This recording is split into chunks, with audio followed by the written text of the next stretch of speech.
প্রিয় বন্ধুরা, আসসালামু আলাইকুম। আমি এমন একটা জঘন্য ঘটনার সাক্ষী করতে যাচ্ছি আপনাদেরকে।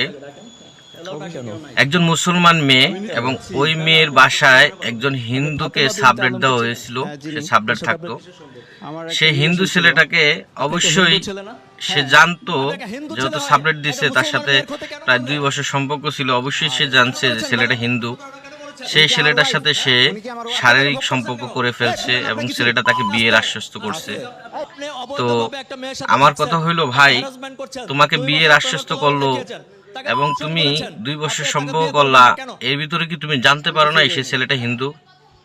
তুমি কেন এই হিন্দু ছেলের সাথে হুষ্টি করতে যাবা? আপনারা পুরো ভিডিওটা দেখবেন, দেখার পরে আপনাদের মতামত এবং মন্তব্য করবেন। এখানে মূল অপরাধীকে এবং সেকেন্ড অপরাধীকে, মানে ফার্স্ট অপরাধীকে, সেকেন্ড অপরাধীকে। ফার্স্ট অপরাধী কি মেয়ে,